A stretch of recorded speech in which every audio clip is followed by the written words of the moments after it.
이 영상에서는 존 카치오포와 윌리엄 패트릭의 공저인 인간은 왜 외로움을 느끼는가에서 외로움에 대한 두려움이 주는 부작용에 관해 논의하고자 합니다. 반갑습니다. 이세마입니다. 성숙은 뇌의 발달과 밀접한 관련이 있으며 자기 조절 능력이 혈각적인 역할을 합니다. 우리는 성숙하기 위해서는 감정과 충동을 제어하는 능력이 필요합니다. 외로움은 이러한 제어 능력을 약화시키고 적대감과 불안 같은 부정적 감정을 유발해 더 많은 문제를 일으키며, 사람들이 외로움을 느끼면 타인에게 부정적인 인상을 줄 수 있지만 실제로는 두려움으로 인해 인지와 자기 조절이 손상될 수 있습니다. 신경학자 존 율링스 잭슨은 성숙이 뇌의 발달처럼 계층화된 업그레이드 방식으로 이루어진다고 설명하며, 유아적 충동 위에 자제력을 더 씌워 더 높은 차원의 반응을 할 수 있게 된다고 주장합니다. 자제력은 때때로 상당한 노력을 필요로 하며 즐거움과 고통의 감각은 복잡하게 작용합니다. 따라서 우리는 본능적인 반응과 함께 깊이 있는 사고를 통해 의사결정을 내릴 수 있습니다. 사람이 성인으로 성숙하려면 고삐 풀린 망아지 같은 감정과 충동을 제어할 능력을 갖춰야 합니다. 그러나 외로움은 해당 제어 능력을 약화할 뿐만 아니라 적대감, 불안감 등 다른 부정적 감정까지 동시에 유발하여 더 많은 문제가 일어나게 합니다. 우리는 현실적으로 낮은 차원과 높은 차원을 유지하는 것은 장점이 있지만 외로움은 갈등을 심화시킬 수 있습니다. 결국 우리는 외로움을 느낄 때 사랑을 추구하면서도 두려움으로 인해 가까운 사람에게 차갑게 대하게 됩니다. 외로움은 뇌의 신경 경로에 심각한 영향을 미쳐 감정 조절과 사회적 유대감에 대한 반응을 변화시킵니다.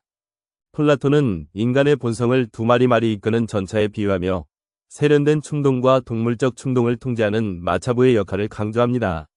그러나 현재의 신경과학에 따르면 뇌의 신경 경로는 단순한 이분법으로 설명할 수 없으며 복잡한 구조를 가집니다.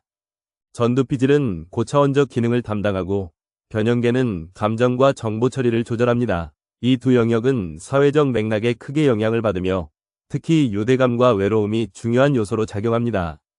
전두피질은 감정 조절에도 중요한 역할을 하며 우리는 경험을 통해 자연적 충동을 억제하는 법을 배웁니다. 이러한 신경 처리 덕분에 우리는 행동의 유연성을 가질 수 있지만 외로움은 이를 방해할 수 있습니다. 전두피질은 감정 조절에도 중요한 역할을 하며 우리는 경험을 통해 자연적 충동을 억제하는 법을 배웁니다.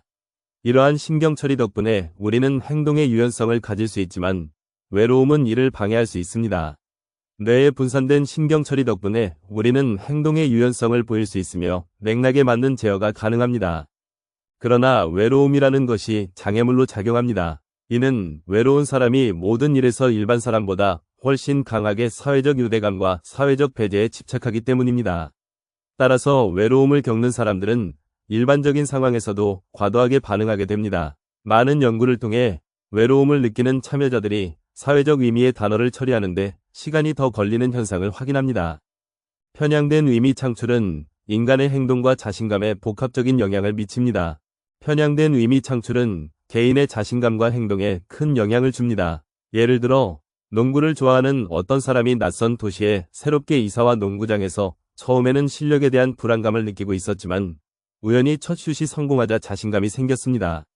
그는 주위 사람들이 자신을 농구 천재로 바라본다는 사실 덕분에 계속 성공적인 슛을 날릴 수 있게 됩니다.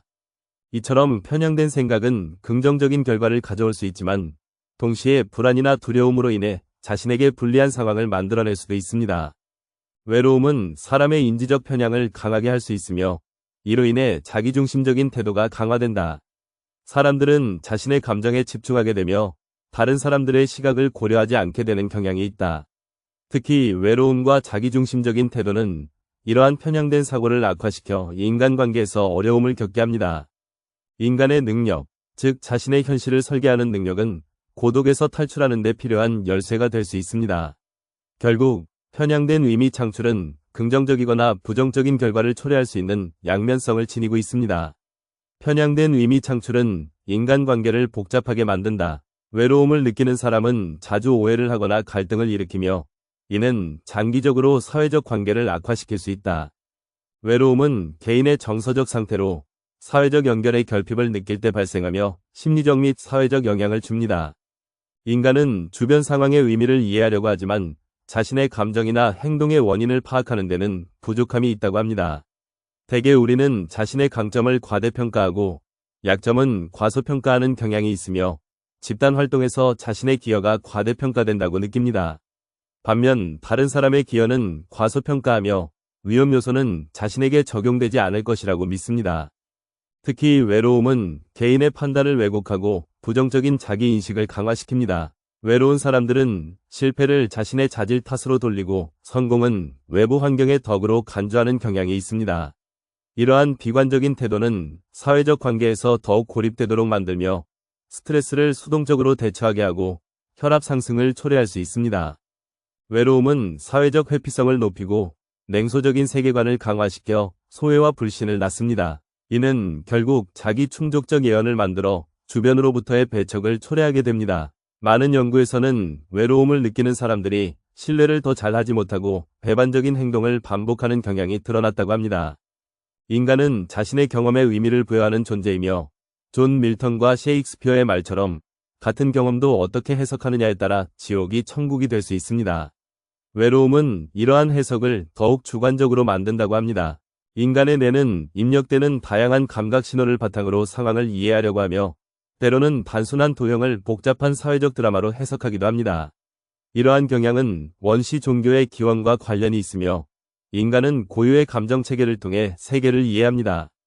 희망은 비합리적인 요소를 수반하며 이는 긍정적인 결과를 이끌어낼 수 있습니다. 하지만 외로움은 왜곡된 사회적 정보를 과민하게 해석하게 만들어 사회적 유대감을 억누르게 합니다. 이 사회적 회피성은 사람들이 사회적 상호작용을 기피하게 만드는 경향을 말하며 이는 외로움을 더욱 악화시킬 수 있다. 고립된 환경으로 외로움에 빠져든 기간이 길수록 이러한 사회적 정보의 과민성에서 벗어나야 하지만 그 과정이 쉽지만은 않습니다.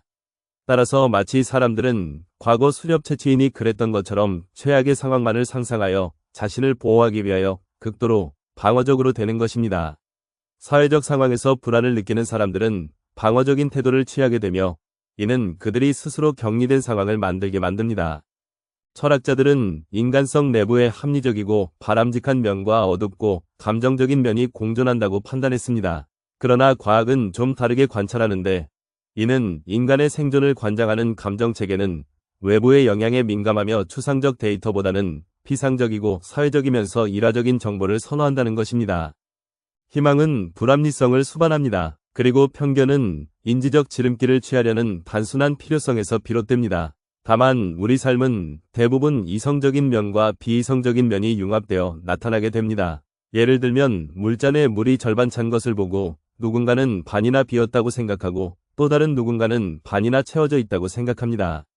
우리가 스스로 만들어내는 현실은 다른 사람이 우리를 어떻게 보는지, 어떻게 행동하는지를 대부분 결정합니다. 만들어진 현실을 기초로 편견이 만들어지고 이러한 편견으로 누군가가 재미있고 친절하기를 기대한다면 즐겁고 재미있는 면을 유도하는 방향으로 그 사람을 대할 것이며 누군가에게 부정적인 기대를 하면 실제이든 상상이든 부정적 기대를 확인해주는 행동을 보게 됩니다. 이러한 경험을 바탕으로 우리는 자신을 보호하려고 부정적인 행동이나 말을 하게 됩니다. 한 연구에 따르면 외로운 사람은 그렇지 않은 사람보다 새로운 사귐을 위하여 사람에게 잘 다가가려 하지 않는다고 합니다. 따라서 시간이 오래 지나면 지날수록 외로운 사람이 만들어낸 부정적인 현실은 객관적 현실을 가려버리게 됩니다. 이처럼 외로움이라는 것이 만들어내는 부작용은 크고 우리 세계에서는 여전히 치열한 경쟁이 계속 존재하므로 외로움마저 우리의 사고와 행동에 부정적인 영향을 끼친다면 우리는 큰 불이익을 당하게 될 것입니다. 외로움을 느낄 때 우리는 사회적 욕구의 결렬을 강하게 인식하지만 동시에 이를 충족할 능력이 없다고 생각하게 됩니다. 이는 부정적인 피드백 고리를 만들어 소외감을 더욱 심화시킵니다. 타인이 우리를 어떻게 인식하고 행동하는지를 결정하며 이는 외로움에서 벗어나기 위해 재교육과 자제력이 필요하다는 것을 의미합니다.